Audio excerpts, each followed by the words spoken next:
बिस्मिल्लाहिर्रहमानिर्रहीम, अस्सलामुअलैकुम। अली सलमान जीटीवी के तमाम नाजरीन को जी स्पोर्ट्स में खुश आमदेद कहता है कि जहाँ पर रोजाना रात 11:05 पर हम इस महफिल को, इस बज़म को सजाते हैं आपके लिए और बात करते हैं पाकिस्तान स्पोर्ट्स के हवाले से और जो हैपनिंग्स होती हैं उस दिन के हवाले से ख़ास तौर पर और खुसूसी तौर पर हम उसको डिस्कस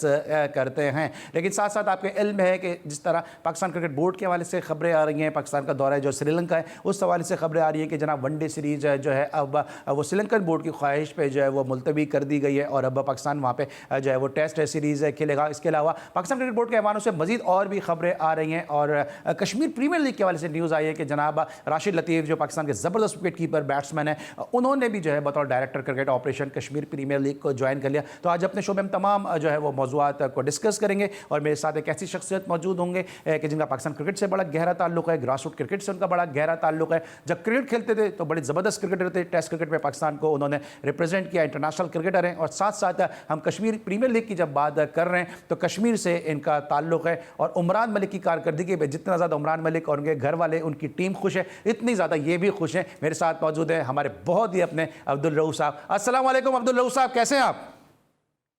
जी वालेकुम सलाम, बिल्कुल ठीक। बड़े खुश हैं आप उमरान मलिक की कारकर्दगी पर, बड़े फखरिया ट्वीट्स कर रहे हैं आप। जी बिल्कुल होगी, क्योंकि मेरे होमलैंड से है, कश्मीर से उसका ताल्लुक है और मेरा भी कश्मीर से है। तो डेफिनेट जब कोई ऑपरेशंस जब इतना ज़्यादा एक कश्मीर पे एक बर्डन पड़ा हुआ पूरी इंडिया का और इधर उधर दूसरी पावर्स का, तो वहाँ से कोई एक लड़का इतना बड़ा ज़बरदस्त परफॉर्मेंस करके इंडियन टीम में आता है और इतनी जानदार बॉलिंग करता, तो डेफिनेट मेरा ख्याल है कि सारे कश्मीरियों को खुश होना चाहिए। ऑलराइट, हम और बिल्कुल जनाब जिस तरह से बॉलिंग कर रहे हैं, क्योंकि प्लेयर चाहे कहीं का भी हो, अगर वो परफॉर्मेंस देता है, उसमें टैलेंट है तो हम सबको उसको सपोर्ट करना चाहिए। अब्दुल रऊफ से मजीद गुफ्तगू भी करेंगे, लेकिन सबसे पहले का फॉर्मेट आज की top stories. Pakistan cricket board ने श्रीलंका बोर्ड की वनडे सीरीज को मुलतवी करने की दरखास्त मंजूर कर ली। मुल्की सियासी सूरत हाल के बायस पीसीबी ने वेस्ट इंडीज टीम के दौरे पाकिस्तान के हवाले से बैकअप प्लान पर काम शुरू कर दिया। आईसीसी ने पाकिस्तान के साबिक टेस्ट क्रिकेटर मंसूर अख्तर को करप्शन के इल्जामात से बरी कर दिया। साबिक कौमी कप्तान राशिद लतीफ कश्मीर प्रीमियर लीग के डायरेक्टर क्रिकेट ऑपरेशंस मुकर्रर। ज़्यादा फोकस उन जवानों के साथ है, नौजवानों के साथ है जो क्रिकेट खेलना चाहते हैं, पाकिस्तान का और कश्मीर का नाम बुलंद करना चाहते हैं। मोहम्मद अब्बास की काउंटी चैंपियनशिप में शानदार कारकर्दगी जारी। फास्ट बॉलर ने ग्लॉस्टरशायर के खिलाफ मैच में 9 विकेटें अपने नाम की। उमर अकमल और अहमद शहजाद को सिर्फ क्लब क्रिकेट ही खेलनी चाहिए। आजम खान फिटनेस पर तवज्जो नहीं दे सकते तो क्रिकेट छोड़ दें, आकिब जावेद। श्रीलंका के खिलाफ सीरीज के लिए कौमी वुमेन्स टीम का तरबियती camp Hanif Mohammad high performance centre में शुरू। ड्रेसिंग रूम में बैठकर कोई फॉर्म हासिल नहीं होती। विराट कोहली की भारत के लिए खेलना उनकी पहली और अव्वलीन तरजीह होनी चाहिए, सुनील गावस्कर। विराट कोहली जैसे लेजेंड्स वापसी का तरीका जानते हैं, लेकिन दुनिया उसे घुटनों के बल नीचे धकेल रही है, शोएब अख्तर। 5-a-side 5 मुल्की हॉकी इवेंट की तैयारियों के लिए कौमी हॉकी कैंप का आगाज। जी नाज़रीन, आपने आज की टॉप स्टोरीज़ देखी और हम यहीं से बात करते हैं अब्दुल रऊफ से। पाकिस्तान के जिस तरह आपको मालूम है कि कश्मीर प्रीमियर लीग के वाले से हमने बात की थी, अब्दुल रऊफ से उमरान मलिक की बात की थी, तो अब ज़रा कश्मीर प्रीमियर लीग से गुफ्तगू का आगाज़ करते हैं, फिर बहुत सारे जो दीगर मौज़ूआत हैं उनको डिस्कस करेंगे टेस्ट क्रिकेटर अब्दुल रऊफ से। सबसे पहले अब्दुल रऊफ ये बताइए कि कश्मीर प्रीमियर लीग के वाले से बहुत ज़्यादा खबरें आ रही थी, इसके जो है इसकी नेक नामी पर काफ़ी असर पड़ रहा था, जिस तरह से गुज़िश्ता इवेंट खेला गया और कुछ कह रहे थे पेमेंट नहीं हुई है, कुछ बहुत सारी बातें सामने आ रही थी। ऐसे में राशिद लतीफ़ जैसे क्रिकेटर का director cricket operation Kashmir Premier League को संभालना, उसके मामलात को देखना कितना खुशाइंद है क्रिकेट के लिए और ख़ुद केपीएल के मुस्तकबिल के लिए? देखिए, मेरे ख्याल में जिस तरह की न्यूज़ वगैरह चल रही थी और आप भी जानते हैं कि जिस तरीके से पीछे कुछ अरसे से खबरें वगैरह आ रही थी कि जो भी मैटर्स थे उनके, तो मेरा ख्याल है कि उनको एक ऐसा क्लीन आदमी चाहिए था जिसका फेस सामने रखकर वो काम करते। तो मेरा ख्याल है कि जो बाकी उन्होंने लास्ट ईयर कुछ ऐसे लोग रखे थे जो कि एक्सपोज हो गए, तो इस दफ़ा उन्होंने राशिद लतीफ़ जो कि पाकिस्तान क्रिकेट का एक बड़ा क्लीन चेहरा है, उनका उन्होंने बिल्कुल सामने रखते हुए उन्होंने उनको यूटिलाइज करने का फैसला किया। और मेरा ख्याल है कि एक ऑल ओवर द वर्ल्ड ये एक नेक नामी जाएगी उनकी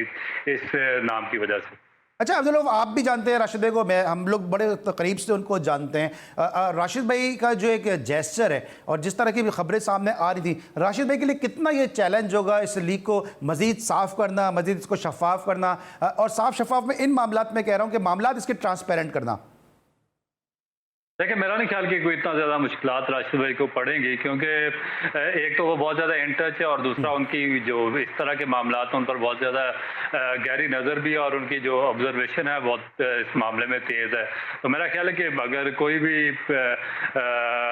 इस तरीके का कुछ करने की कोशिश करेगा तो मेरा नहीं ख्याल कि वो राशिद लतीफ़ की जो एक तेज़ नज़रें और काबिल नज़रें उनसे बच सकेगा। तो मेरा ख्याल है कि एक अच्छा फैसला है ओवरऑल। ठीक है, और आपको कोई ऑफर वगैरह आई इस हवाले से, क्योंकि अब हम देख रहे हैं नोमानुल्लाह का भी नाम आ रहा है इसमें और कोटली लाइंस के साथ मुंसलिक हुए हैं, सईद आज़ाद साहब का भी नाम इसमें शामिल हो रहा है। आप तो खुद कश्मीर के हैं और आपका जो नाम है वो किसी से कम नहीं है, तो आपको कोई ऑफर वगैरह आई या कोई उम्मीद है मुस्तकबिल में ऐसी कोई ऑफर आएगी? क्योंकि अब तो राशिद भाई भी आ गए तो डेफिनेटली वो साफ सुथरे लोगों को ही अपने साथ लेके चलना भी चाहेंगे।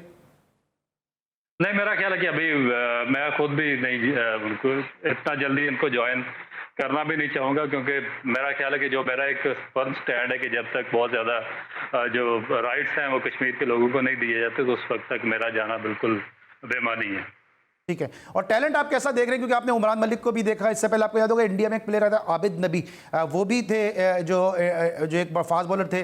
मुझे याद है अच्छी तरह के आबिद नबी बड़े तेज बॉलर थे, वो भी कश्मीर से थे। फिर आपको याद होगा एक शम्स नाम के एक ऑफ स्पिनर रहते हैं जो ज़्यादा अरसे क्रिकेट नहीं खेले भारत की टीम से, तो वो भी जो है वो जम्मू कश्मीर को रणजी ट्रॉफी में लीड करते रहे, फिर इंडिया से भी क्रिकेट वो खेले। तो कितनी अपॉर्चुनिटीज़ हैं अगर हम बात करते हैं यहाँ की कश्मीर के हवाले से और वहाँ की कश्मीर के हवाले से? क्या आपको लगता है कि प्रॉपर अपॉर्चुनिटीज़ इन प्लेयर्स को मिलती हैं या मुस्तकबिल में मजीद इनके लिए विंडो खुलेगी?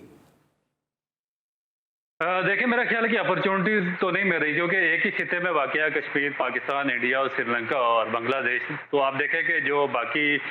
पाकिस्तान और इंडिया की क्रिकेट बहुत ज़्यादा फ्लोरिश हो चुकी है, उसके अलावा श्रीलंका ने बहुत ज़्यादा प्रोग्रेस किया है। इस रिसेंट पास्ट में अफगानिस्तान और बांग्लादेश की टीमों ने बहुत ज़्यादा राइज किया है। तो कश्मीर के लोग भी उसी खिते से ताल्लुक़ रखते हैं ना। मेरा ख्याल है कि एक ऑपरेसिंग किस्म की सूरत हाल है वहाँ पर और इतने ज़्यादा अपॉर्चुनिटीज़ और मौके दोनों जानिब नहीं मिल रहे। मेरा ख्याल है कि अगर कश्मीर नौजवानों को भी इक्वली चांसेस मिले तो वो भी इक्वली compete कर सकते हैं इंटरनेशनल लेवल पर। अच्छा, अब हम कश्मीर प्रीमियर लीग की तो बात कर रहे हैं कि जब आपको याद होगा जब गुज़िश्ता एडिशन कश्मीर प्रीमियर लीग का खेला गया उस वक्त एक इत्तला ये भी है कि जो पीएसएल की जो फ्रेंचाइजीज हैं वो इतना ज़्यादा खुश नहीं है, वो कहते हैं कि एक मुल्क में एक ही लीग होनी चाहिए, और केपीएल जो है उनके लिए स्पॉन्सर्स के हवाले से और दीगर हवालों से उनके लिए थोड़ा चैलेंज एक साबित हो रहा है। एक तो कश्मीर प्रीमियर लीग और फिर दूसरा रमीज राजा साहब का जो विजन है कि जूनियर प्रीमियर लीग, फिर वीमेंस प्रीमियर लीग, इतनी सारी जो लीग्स हैं इसके साथ पाकिस्तान क्रिकेट बोर्ड का क्या आप देख रहे हैं कि ये किस तरह से इसको संभाल पाएंगे और किस तरह से मैनेज हो पाएगा? देखिए, बात जो हमारा सरमायादार तबका उसकी सोच शुरू से पहले दिन से अभी तक वही चली आ रही है और वो मेरा ख्याल है कि कंपटीशन से भागना चाह रहे हैं। और देखें कि आप ऑल ओवर द वर्ल्ड जितनी भी लीग्स हो रही हैं अब तो दुनिया की हर कंट्री में हो रही हैं और हर जगह पे हो रही हैं, तो आप हर एक को बंद नहीं करवा सकते। बजाय कि आप उनको सपोर्ट करने की आप उनके खिलाफ नेगेटिव कमेंट्स देते हैं कि हमारी लीग फ्लॉप हो जाएगी, तो मेरा ख्याल है कि इनको थोड़ा सा अपने अंदर गौर करना चाहिए और जो इनकी मिस्टेक्स हैं उनको सामने लाना चाहिए और उनको मेंड करना चाहिए और जो अपना स्टैंडर्ड है उसको इम्प्रूव करना चाहिए। बजाय कि कश्मीर प्रीमियर लीग या जो दूसरी छोटी लीग्स हैं उन पर तनकीद करके अपने आप को सेव करने के बजाय, शेल्टर में अपने आप को जाने के बजाय इनको सामने आकर उनका मुकाबला करना चाहिए। लेकिन ये आपको आइडिया कैसा लग रहा है जूनियर प्रीमियर लीग का? क्योंकि जब आईपीएल में पहला एडिशन खेला गया तो उस वक्त मुझे बहुत अच्छी तरह से याद है कि उस वक्त जो बीसीसीआई था उसने जितने भी यंग प्लेयर थे, जिसमें जो थे गोस्वामी नाम के उनके विकेट कीपर थे, विराट कोहली थे, पीयूष चावला थे, इस टाइप के जितने अंडर 19 प्लेयर थे उनके पेरेंट्स को बुलाया और उनको पैसे उनके हाथ में दिए, फिक्स डिपॉजिट में पैसे डलवा दिए थे क्या इनको पैसों की जो है वो चाह ना हो, अपने क्रिकेट पे ये फोकस करें। लेकिन हम यहाँ पे जो है वो अंडर 19 में जो जूनियर प्रीमियर लीग करा रहे हैं, पहली बात तो ये कि टेक्निकली कितना फर्क पड़ेगा और जब इतना सारा पैसा मिलेगा प्लेयर्स को एक 19 साल की से कम उम्र की एज में, तो क्या इसका इम्पैक्ट क्रिकेटर्स की परफॉर्मेंस पर आएगा? क्योंकि उनकी टेक्निक भी खराब होगी और हो सकता है, और जो पैसा इतना मिलेगा तो शायद उनको आउट ऑफ फोकस भी हो क्रिकेट से। देखिए, मेरा ख्याल है कि इस मामले में काफ़ी चीज़ें देखने वाली हैं और सिर्फ ये नहीं कि उनकी टेक्निक ख़राब होगी, और भी काफ़ी चीज़ें हैं जो ऑल ओवर द वर्ल्ड जितनी भी लीग्स है वर्ल्ड वाइड उनके साथ इन्वॉल्व हैं। तो आपके सामने इनकी मिसाल है जो बाकी बांग्लादेश की, श्रीलंकन या इंडियन लीग है या बाकी जो लीग्स खेली जाती हैं दुनिया भर में। तो मेरा ख्याल है कि इस चीज़ को हैंडल करना थोड़ा सा मुश्किल हो जाएगा पाकिस्तान क्रिकेट बोर्ड के लिए लेटर ऑन। और मेरा जो बेसिक चीज़ है उनको देखनी चाहिए थी अर्ली ऑन, वो जाना चाहिए था जो ग्रास रूट डेवलपमेंट है उसमें बहुत ज़्यादा क्रिकेट को फ्लोरिश करना चाहिए थे, और जो लोकल टूर्नामेंट्स हैं उनकी तादाद को बढ़ाना चाहिए था, बजाय कि आप इस तरह का एक टूर्नामेंट करवा कर और फिर अपनी पब्लिसिटी कराकर और बाकी जितने भी मैटर्स हैं उन पर आप मट्टी डाल दें। तो बजाय कि मेरा ख्याल है कि अपना आप जो अपनी कुताहियां उनको छुपाने की कोशिश की जा रही है एक ही इवेंट करवा कर उसके नीचे। ठीक है, अब्दुल्ला के साथ गुफ्तगू का सिलसिला जारी है, जरा लीग के ऊपर मजीद हम बात भी करेंगे क्योंकि पाकिस्तान में जो अंडर 19 क्रिकेटर्स हैं उनको कोई T20 का वर्ल्ड नहीं खेलना, उसके बावजूद ये जूनियर प्रीमियर लीग कराने का मकसद क्या है, 20 ओवर की क्रिकेट खिलाने का उनको मकसद है क्या है, इस पर बात करेंगे। और साथ साथ हमने देखा था कि साउथ अफ्रीका ने जब पाकिस्तान का टूर था तो IPL के लिए अपने प्लेयर को रिलीज कर दिया था। अब श्रीलंका ने जो है वो सीरीज जो है वो कैंसिल करने की बात कर दी है, वनडे सीरीज। तो ये पाकिस्तान के साथ ही ऐसा क्यों होता है, और मजीद मुद्दों पर बात करेंगे अब्दुल्ला से एक छोटे से ब्रेक के बाद।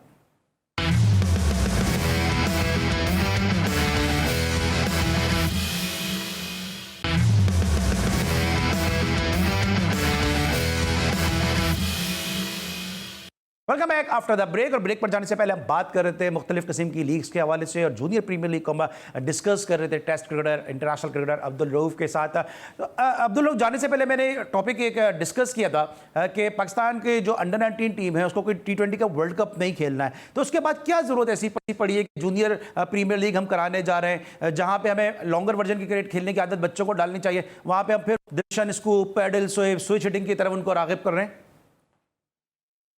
देखिए, जब आप शॉर्टकट पर जाएंगे और आप में ऐसे लोगों को वहाँ पर भर्ती करेंगे जो अपने काम के अहल नहीं है, और नीचे आप जो अंडर 19 या स्कूल क्रिकेट या डोमेस्टिक क्रिकेट है उसको फ्लरिश नहीं कर सकेंगे, और जो आप क्लब क्रिकेट का स्ट्रक्चर है या ढांचा उसको मुकम्मल तौर पर रेगुलेट करने में अभी तक नाकाम रहे हैं, तो उसके बाद फिर आपको एक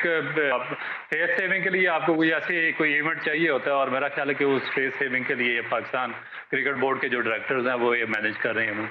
तो आपको लगता है रमीज राजा साहब इस फैसले को क्या वापस ले सकते हैं या नहीं ले सकते, क्योंकि ये मुझे ऐसा लगता है फैसला जो है ये थोड़ा सा शायद कोई जल्दी में किया गया या फैसला ये बैकफायर कर जाएगा, क्योंकि विमेन में भी हमारे पास कोई इतना टैलेंट है नहीं, क्योंकि अगर टैलेंट होता तो पाकिस्तान विमेन टीम की हालत काफ़ी बेहतर होती। वही एक पूल है खिलाड़ियों का 20-25 का, उसी में से पाकिस्तान की टीम बनती है, उसी में से कुछ ड्रॉप हो जाती हैं, अगली सीरीज में वो वापस आ जाती हैं। तो क्या इतना टैलेंट है पाकिस्तान में कि हम फिर जूनियर प्रीमियर लीग तो एक तरफ हम विमेंस प्रीमियर लीग भी कराने जा रहे हैं?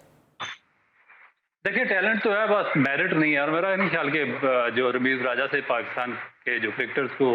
और जो काफ़ी पढ़ा लिखा तबका था पाकिस्तान का जो जिसने उनके आने पर खुशियां मनाई थी वो कोई इतना ज़्यादा खुश है या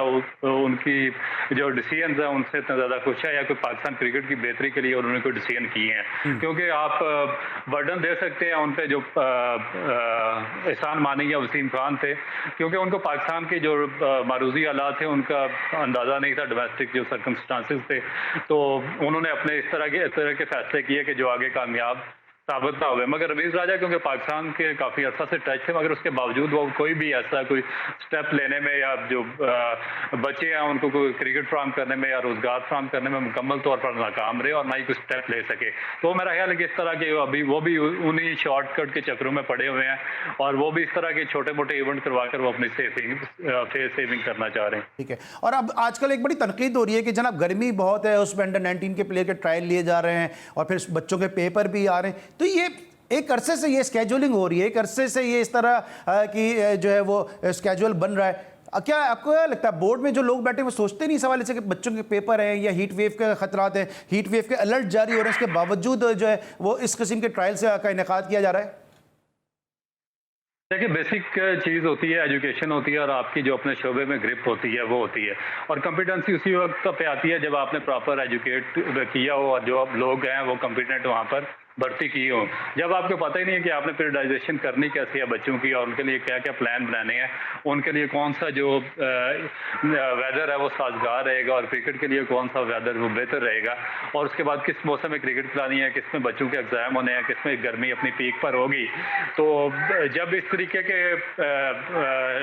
आप लोग बिठा देंगे तो फिर वो इस तरह के डिसीजन सामने आएंगे कि वो जल्दी जल्दी में वो बैठे गप्पे लगाते रहते हैं, और एंड ऑफ द डे जब आपका कोई टूर्नामेंट शुरू होने वाला होता है तो फिर वो एकदम डिसीजन लेते हैं जो कि सारा फायर बैक कर जाता है। लेकिन अभी आपने कहा अनएजुकेटेड लोग, अनएजुकेटेड कौन है? रमीज राजा साहब तो उस दौर के एमबीए जब लोग इतना ज़्यादा एमबीए करते भी नहीं थे। नदीम खान साहब जो है, जो एसोसिएट है बोर्ड के साथ, वो इंग्लैंड से कोचिंग कोर्सेज कर आए, उनका क्रिकेट एडमिनिस्ट्रेशन के हवाले से बड़ा काम है, यूबीएल के साथ वो मुंसलिक रहे और कराची में भी क्रिकेट खेलते रहे, अपना जो उनका डीएचए क्लब है वहाँ भी क्रिकेट को ऑर्गेनाइज करते रहे, स्पोर्ट्स को ऑर्गेनाइज करते रहे। जुनेद जी है, वो भी एक पढ़े लिखे आदमी है, तो अनएजुकेटेड लोग तो नहीं है ये।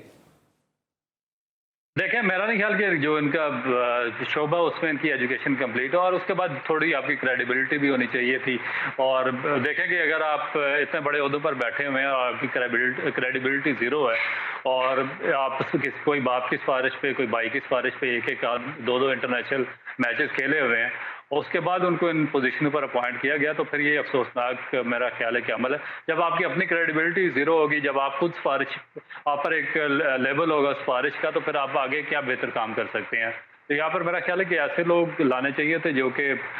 इस काम के अहल हों, जिनकी एजुकेशन इस काबिल हो, और जो उनका विजन हो, जो क्रिकेट बेहतर खेले हों, अपने मेरिट पर खेले हों, तो मेरा ख्याल है कि वो ज़्यादा सूदमंद होते और बेहतर फैसले करते। तो आपके सामने है कि इनका कोई भी फैसला कोई सूदमंद साबित नहीं हुआ। और जहाँ तक आपने पढ़,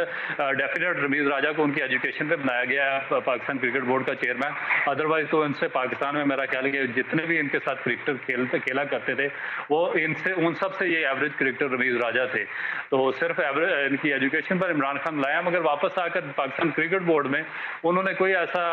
मेरा नहीं ख्याल कि कोई एक बंदा भी पाकिस्तान क्रिकेट बाकी क्रिकेटर में से चूज किया हो जिसकी एजुकेशन कंप्लीट थी और उसको किसी भी ओहदे के लिए वो जॉब देते। बाकी सारे उन्होंने वो इसी तरह के इलिटरेट किस्म के लोग उन्होंने वो सारे शोबों में उन्होंने डाल दिए। लेकिन आपको नहीं लगता कि इस तरह से अब पाकिस्तान का एक मौक़िफ़ रमीज राजा साहब ने पेश किया है, बड़ा एक स्ट्रॉन्ग पाकिस्तान का मौक़िफ़ पेश किया है कि जिस तरह 4 नेशन सीरीज़ की बात की कि जी इंडिया के हम आगे नहीं लगेंगे, इंडिया के साथ हम रिस्पेक्ट के साथ खेलना चाहते हैं। इसके अलावा जिस तरह इन्होंने न्यूजीलैंड क्रिकेट बोर्ड को जवाब दिया, इंग्लैंड क्रिकेट बोर्ड को जवाब दिया, आपको नहीं लगता कि ये इनके जो बॉक्सेस में बड़े ज़बरदस्त ये टिक्स हैं? देखिए, बायलैटरल सीरीज होती है और इनके फैसले पहले हो चुके होते हैं। जो एक फायरबैक आया था, जो जिस तरह न्यूजीलैंड की टीम वापस गई और इंग्लैंड ने रिफ्यूज़ किया, तो उसके बाद ऑल ओवर द वर्ल्ड इतना ज़्यादा प्रेशर क्रिएट हो गया था पब्लिक की जानिब से और गवर्नमेंट ऑफ पाकिस्तान की जानिब से कि आपको पता है कि जो इंग्लिश क्रिकेट बोर्ड के चेयरमैन उनको रिज़ाइन करना पड़ा, और जो न्यूजीलैंड क्रिकेट बोर्ड के चेयरमैन थे उनको सॉरी करना पड़ा, और फिर दोबारा टीम को वापस लाना पड़ा था। तो ये एक मेरा ख्याल है कि जो डेवलपमेंट होती है ये ऊपर के लेवल पर होती है, उसका इतना ज़्यादा कोई तल्लुक वास्ता है नहीं कि चेयरमैन अपने इन्फ्लुएंस से किसी भी टीम को या इंटरनेशनल टीम को वो कन्विंस कर सके पाकिस्तान आने को। ठीक है रूफी, चलें इस गुफ्तगू को ज़रा यहीं पे जो है समअप करते हैं, लेकिन साथ साथ जो है अभी आपने थोड़ी देर पहले एहसान मानी साहब का तस्करा किया था। अभी एहसान मानी साहब का एक स्टेटमेंट आया कि जी हम पे इल्ज़ाम है डिपार्टमेंटल क्रिकेट हमने बंद कर दी, माँ सिवाय एक डिपार्टमेंट के सब डिपार्टमेंट अपनी टीमें बंद करने को तैयार थे। रेसेशन ऐसा आया हुआ था, इस तरह की जो है इन्फ्लेशन इस तरह बढ़ी हुई थी कि डिपार्टमेंटल स्पोर्ट्स जो है वो बंद हो रही थी, हम पे बिला वजह का इल्ज़ाम है। पोर्ट कासिम जिससे आप खेलते हैं, जिसको राशिद भाई रन करते हैं और बड़े ज़बरदस्त क्रिकेटर उसके साथ मुंसलिक हैं और सबसे ज़्यादा सैलरीज दे रहा था, स्टेट बैंक बहुत ज़्यादा अच्छी सैलरीज दे रहा था, यूबीएल बहुत अच्छी सैलरीज उस वक्त दे रहा था, तो आपको लगता है कि इस स्टेटमेंट में कोई सदाकत है? बिल्कुल कोई सदाकत नहीं। और यही तो बात है कि ये जो लोगों के सामने कुछ बात करते हैं और पीछे बात कोई और होती है, इनको सामने आकर बात करनी चाहिए। क्योंकि देखें कि इससे कोई हज़ारों जो पाकिस्तान के यंगस्टर्स थे उनका रोज़गार वाबस्ता था और उनको यकलख्त उन्होंने नौकरी से भी निकाल दिया और रोज़गार भी फारग कर दिया। और उसके बाद जो सबसे बड़ा भयानक तरीन काम हुआ वो ये हुआ कि इनके पास कोई बैकअप प्लानिंग नहीं थी। और बैकअप प्लानिंग ना होने की वजह से जो आपके 17 साल और 23 साल की उम्र के बच्चे थे, जो पिछले 5 साल में जिन्होंने पाकिस्तान का आगे मुस्तकबिल रोशन करना था, वो बिल्कुल पूरे सिस्टम से ही आउट हो गए और उन्होंने क्रिकेट ही छोड़ दिया और वो कोई दूसरे मालिक में चले गए, कोई दूसरे काम जिन्होंने शुरू कर दिए और उनके लिए अपना रोजगार या माशी हालात को बेहतर करना मुमकिन नहीं रहा, तो उन्होंने इस चीज़ को ही छोड़ दिया। तो ये सारा ब्लंडर ये एहसान मानी और वसीम खान और ये जो गवर्नमेंट ऑफ थे इमरान खान चला रहे थे, इनके फैसलों की वजह से हुआ। देखें कि आप ऑस्ट्रेलियन या इंग्लिश सिस्टम यहाँ पर बना नहीं सकते। एक तो उनकी आबादी थोड़ी है और दूसरा जो वो एक वेलफेयर स्टेट्स है और वो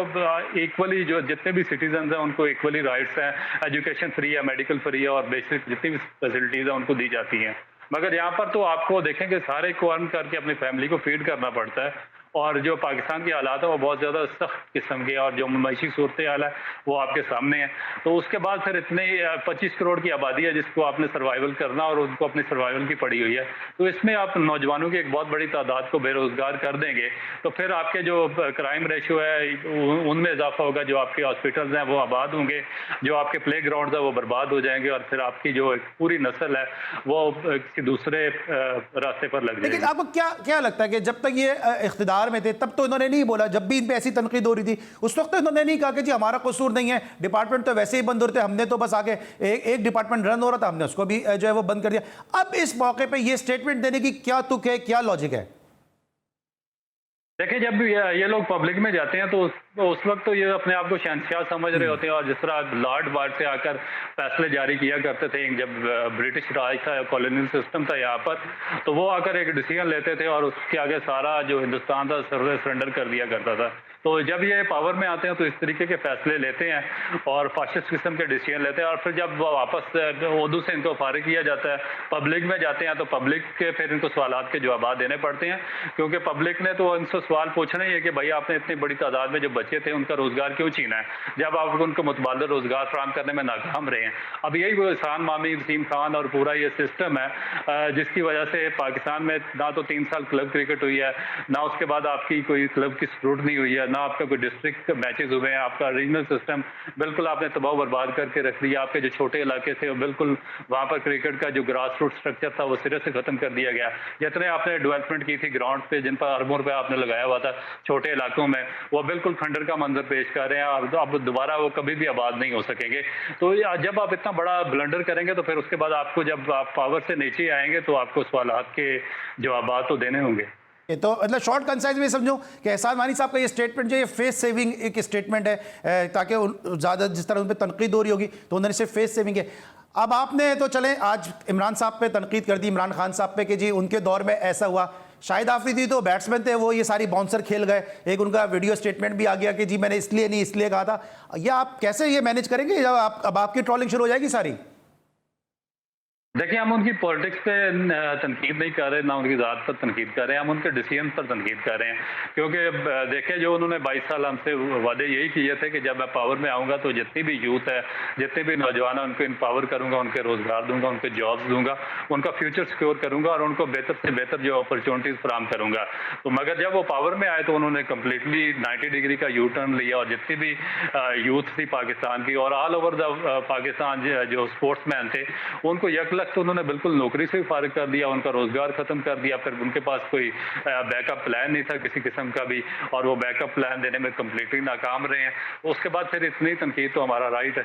ठीक है, अब क्या नई गवर्नमेंट साहब को क्या उम्मीद है कि आपको लगता है डिपार्टमेंटल क्रिकेट बहाल हो जाएगी और शहबाज शरीफ साहब इस पर काम करेंगे, क्योंकि खुद भी वो स्पोर्ट्स लवर है?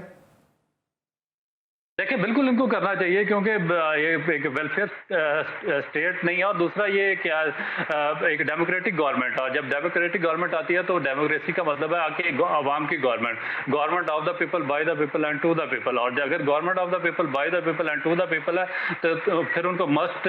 जो लोगों के जो फेवर में फैसले करने पड़ेंगे, और जो आवाम की अक्सरियत जिस तरफ होगी उसमें उनको फैसले करने चाहिए। जब आप डेमोक्रेसी का नाम लेकर पावर में आते हैं और फाशिस्ट किस्म के फैसले शुरू कर देते हैं तो फिर इसको डेमोक्रेसी नहीं कहा जाता, फिर इसको एक फाशिज्म कहा जाता और डिक्टेटरशिप कही जाती है। तो मेरा ख्याल है कि इसी दो चीज़ों को सामने रखते हुए जो अभी करंट पाकिस्तान के प्राइम मिनिस्टर है शहबाज शरीफ साहब, नवाज शरीफ साहब हैं या जरदारी साहब हैं, इवन बिलावल भुट्टो बड़े एक्टिव हैं इस मामले में, या मरियम नवाज शरीफ हैं, तो डेफिनेट उनको सामने आना चाहिए और अपना किरदार अदा करना चाहिए। जितने भी डिपार्टमेंट्स हैं उनको बहाल करें, और जितनी भी मैक्सिमम यूथ है पाकिस्तान की स्पोर्ट्स की उनको रोजगार फराहम करें। अदरवाइज तो आपका जो कंट्री है बिल्कुल एक जराइम की अमाजगा बन जाएगा, और आपके जो खेलों के ग्राउंड है बर्बाद हो जाएंगे, और आप बिल्कुल एक गलत रास्ते का इंतखाब कर रहे हैं। ठीक है, ठीक है, ठीक है। इस वक्त इस मौजू को यहीं पे थैंक यू सो मच, आपने पूरा इसको समअप भी कर दिया। लेकिन अब जरा हम ब्रेक पे जाएंगे, जब वापस आएंगे ब्रेक से तो जरा बात करेंगे जो सीरीज़ ये कैंसिल हुई है वनडे सीरीज़, इसके अलावा उमर अकमल ने जो इल्ज़ाम लगाया था मंसूर अख्तर साहब पे वो क्लियर हो गए, और इसके साथ साथ और भी दीगर मौजूद उनको डिस्कस करेंगे एक छोटे से ब्रेक के बाद।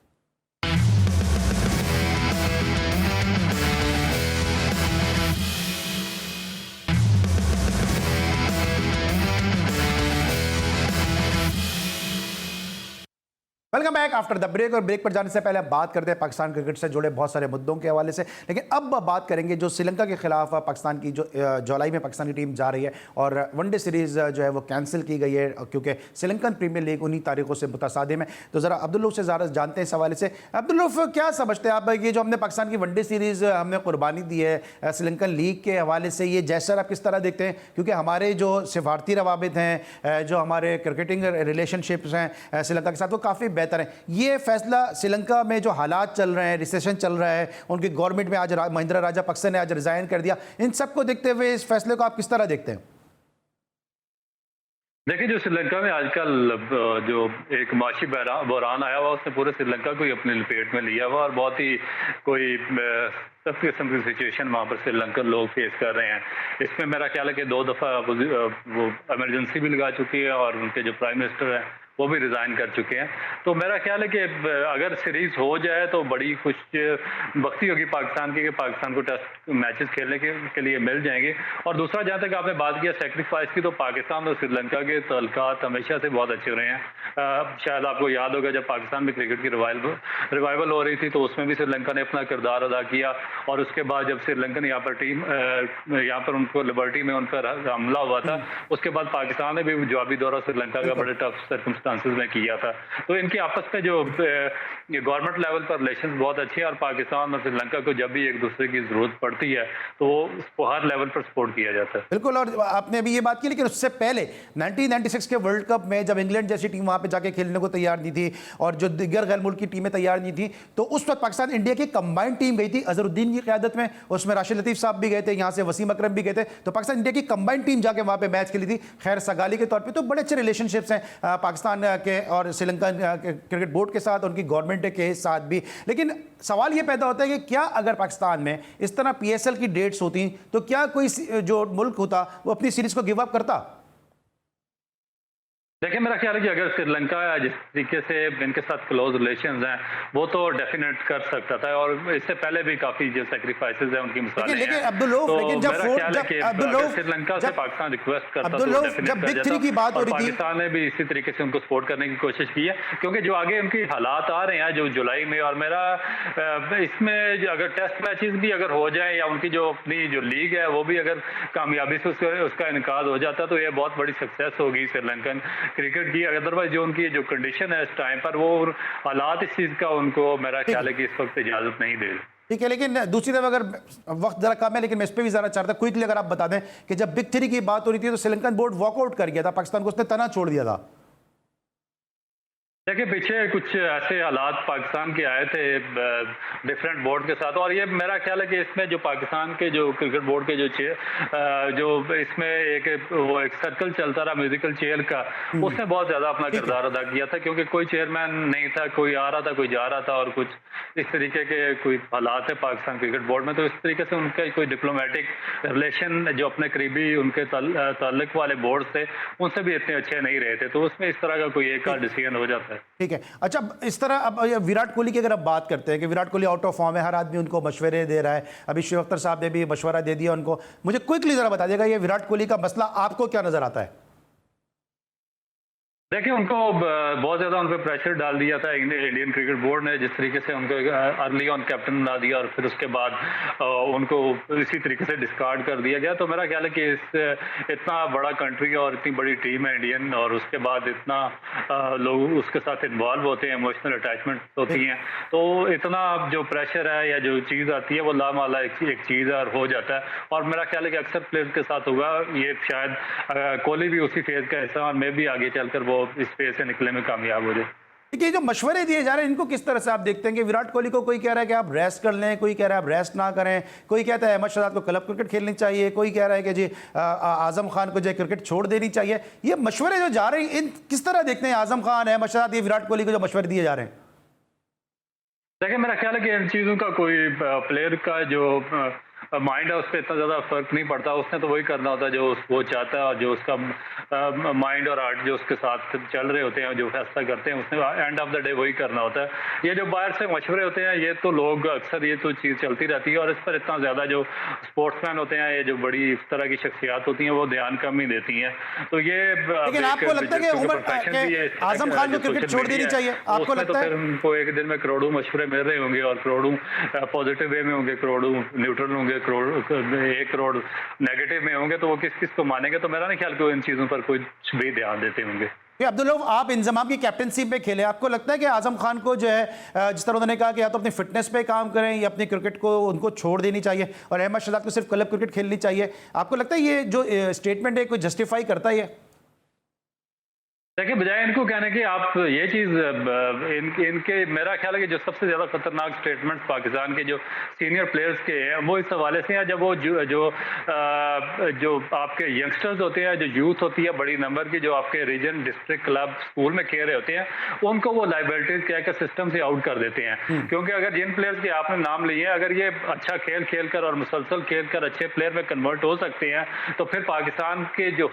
नौजवान है, हर बच्चा है, जो भी क्रिकेट खेलता है, जो अच्छी क्रिकेट खेलता है, ऊपर थोड़ा सा उसका चांस है, तो उसमें भी ये एबिलिटी है कि वो उसको भी अगर मैक्सिमम चांसेस दिए जाएं तो वो भी अवेल करके पाकिस्तान टीम तक पहुंच सकता है। बजाय कि आप उनको सिस्टम से आउट करने के, उनको लाइबिलिटीज कहने के, उनके रोजगार बंद करने के, डिपार्टमेंट से आउट करने के, रीजनल स्ट्रक्चर कम करने के, डिस्ट्रिक्ट स्ट्रक्चर बंद करने के, उनको भी इतनी अपॉर्चुनिटी फराहम करे जितनी इंजमाम, मिसबा या दूसरे जो यूसुफ हैं या जो बाकी सकलैन हैं, इनके बच्चों को अपॉर्चुनिटीज मिल रही है या मोइन खान के बच्चों को अपॉर्चुनिटीज मिल रही है। तो मेरा ख्याल है कि फिर ये जस्टिफिकेशन बनती है। ठीक है। अच्छा, अब एक तरफ ये बात हो रही है कि इनको क्रिकेट छोड़ देनी चाहिए, आमिर के केस को आप किस तरह देखते हैं? आमिर पाकिस्तान से जब खेलते हैं तो कहते हैं मेरी फिटनेस नहीं है, मैं लॉन्गर वर्जन नहीं खेल सकता, वहां पे वो काउंटी में लॉन्गर वर्जन की क्रिकेट खेल रहे हैं, रेड बॉल क्रिकेट खेलते नजर आ रहे हैं। देखिए, ये वीकनेस होती हैं, ये फॉल्ट होते हैं आपके अपने क्रिकेट बोर्ड के। जब आपका क्रिकेट बोर्ड कमज़ोर हो और उस पर इस तरह के मज़ाहिया जो खेल हैं वो चल रहे हो, तो फिर उसका जो फ़ायदा जो प्लेयर्स हैं वो भी उठाते हैं। और इसी तरीके से मेरा ख्याल है कि जो आमिर है वो भी इस चीज़ का फ़ायदा उठा रहा है। अगर कोई एक सख्त स्ट्रिक्ट पॉलिसी हो, एक आपका गवर्निंग बोर्ड पर मुश्तमिल सख्त क्रिकेट बोर्ड हो और आपका डिसीजन, आपकी जो कमेटी है, आपको पता हो कि अगर मैंने कोई इस तरह का इनडिसिप्लिन एक्ट किया तो मुझे उसकी सख्त सजा मिलेगी और मेरिट पर मिलेगी, तो फिर भी कोई भी स्पोर्ट्समैन इस तरह की हरकत नहीं कर सकता। ठीक है। अच्छा रऊफ, अब मेरे पास दो तीन मिनट ही रह गए, जरा जल्दी से 2-3 क्वेश्चन भी करूंगा। हम देख रहे हैं काउंटी में पाकिस्तान के चाहे बैट्समैन हो, चाहे बैटर हो, शान मसूद हो या दीगर प्लेयर हो, या बॉलर की बात करें हसन हो, अब्बास हो, शाहीन शाफरी हो, ये सब बड़ा अच्छा परफॉर्म कर रहे हैं। जब ये सब अच्छा परफॉर्म कर रहे हैं और ये सब वो लोग हैं जो माजी के डोमेस्टिक स्ट्रक्चर से निकल कर आए और इंग्लैंड में जाके अपनी धाक बैठा रहे हैं, तो फिर ये सारा सिस्टम तिलपट करने की जरूरत ही क्या थी कि जब इंग्लैंड जैसी जगह पे जाके अपने आप को मनवा रहे हैं? बिल्कुल एग्जैक्टली यही क्वेश्चन जो हमें जो मुझे भी समझ नहीं आ रहा और मैं भी काफी हफ्ते से पूछ रहा हूँ, क्योंकि आपका एक जो प्लेयर है यहाँ के डोमेस्टिक सिस्टम से निकल कर जाता है और वो पूरी की पूरी काउंटी को उसको सर पे उठा लेती है और वो उसको कामयाब करवा देता है और उसमें सक्सेसफुल रहता है, तो फिर आपके अपने डोमेस्टिक स्ट्रक्चर में क्या प्रॉब्लम है जब उसी लेवल के 10 प्लेयर आपके एक क्लब में और एक सिटी में, एक टाउन में, एक रीजन में, एक डिपार्टमेंट में खेल रहे होते हैं, तो आप उसको किस तरीके से नाकिस कह सकते हैं? इसका मतलब है कि आपके अंदर एक कम्प्लेक्स है, जब तक वो कम्प्लेक्स आपके दिमाग से नहीं निकलता आप कभी भी आप तरक्की नहीं कर सकते। ठीक है। और अब यार आखिरी सवाल है, ये जो खामोशी से जो तब्दीली हो जाती है क्रिकेट बोर्ड के अंदर, सलीम जाफर साहब जूनियर सिलेक्शन कमेटी को हेड कर रहे थे, उनको वीमेंस का बॉलिंग कोच बना दिया गया, कोई इसके हवाले से कोई इत्तला नहीं है, बस अचानक से पता चला जी सलीम जाफर साहब वीमेंस के कोच हैं? बस यही वो माइट इज राइट का उसूल चल रहा है, जिसकी लाठी उसकी बैन, जिसके पास पावर फारिश जो कुछ है उसको ये बस चेंज करते रहेंगे। एक जॉब में फ्लॉप होगा उसकी दूसरी जॉब दे देंगे, दूसरी में फ्लॉप होगा तीसरी देंगे, एक कोचिंग इसमें से निकालेंगे, रीजन में से दूसरे में डाल देंगे, दूसरे से निकालेंगे तीसरे में डाल देंगे, और ये इनकी म्यूजिकल चेयर ऊपर से नीचे तक इसी तरीके से चलती रहेगी जब तक कोई सिस्टम चेंज नहीं होता। ठीक है, thank you so much Abdul Rauf, हमारे साथ मौजूद थे, टेस्ट क्रिकेटर, इंटरनेशनल क्रिकेटर, और जिस तरह फास्ट एंड फ्यूरियस थे जब बॉलिंग करते थे, इसी तरह अपनी गुफ्तगू में भी बोल्ड एंड ब्लंट है। हमें उम्मीद है हमारी कोशिश और काविश आपको पसंद आई होगी। अली सलमान को कल तक के लिए इजाज़त दीजिए, पूरी प्रोडक्शन टीम के साथ अपना बहुत ख्याल रखिए। अल्लाह हाफ़िज़।